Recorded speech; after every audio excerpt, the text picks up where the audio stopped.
body grows bigger. Your mind's a flower. It's great to learn. 'Cause knowledge is power.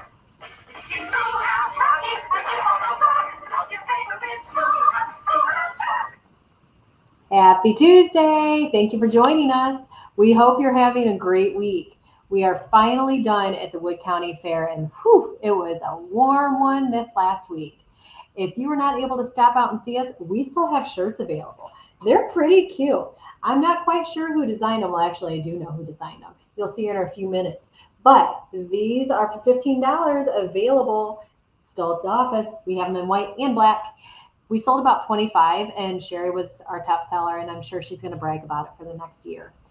Today, we are talking about school starting and anxiety, a mental health in the news story about vets and pets, and of course, our upcoming events and self-care tips. Now that the fair is behind us and all that fair food, thankfully, I think our tummies need a break.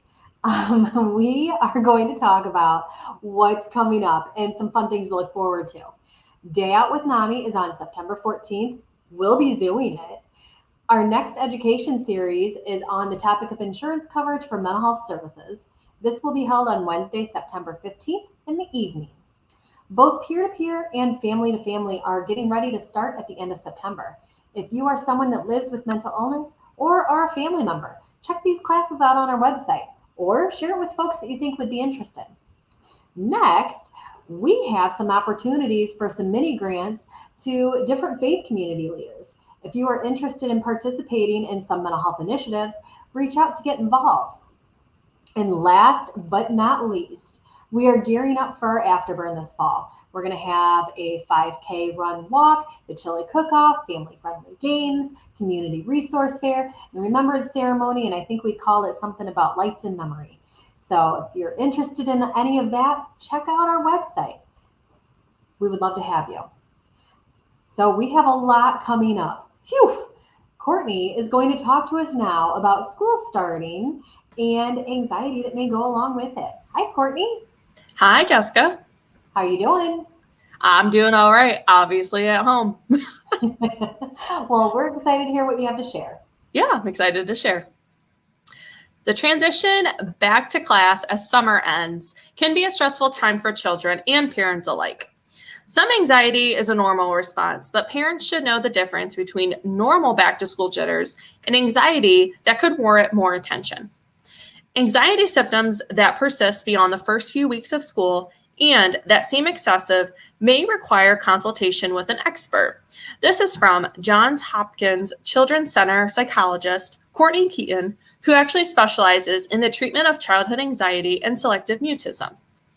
Many children, for example, display some difficulty separating from parents to attend school.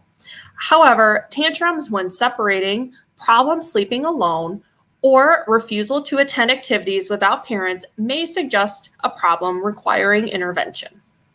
Likewise, some shyness or worry about schedules, schoolwork, or friends is natural during the back-to-school transition, but the ongoing withdrawal or worry may signal a problem.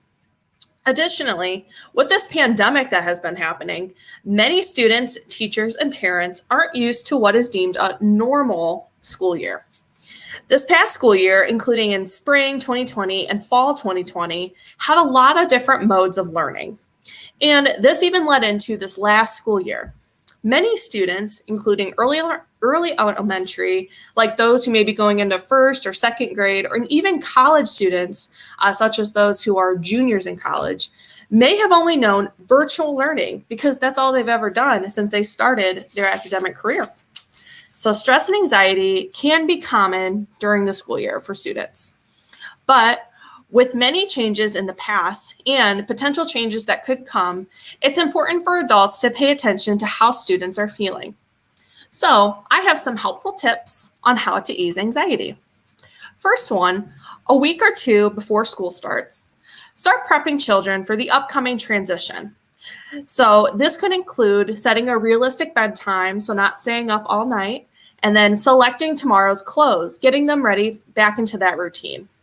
The second one you can do is you can arrange play dates with one or more familiar peers before the school year starts.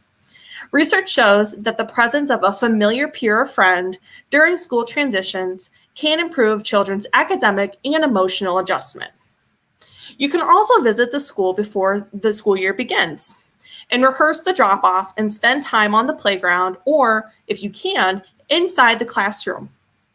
Have the child practice walking into class while the parent waits outside or down the hall.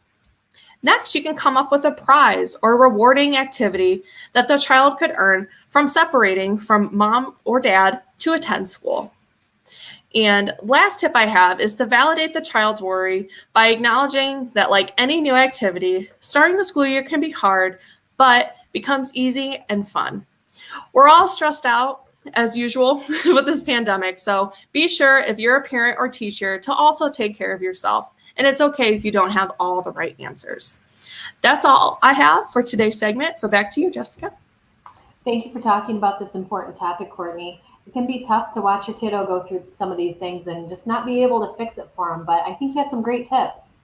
Thanks. It can definitely be a challenge, but luckily there's a lot of us who are all in this together, so hopefully we can just survive it all.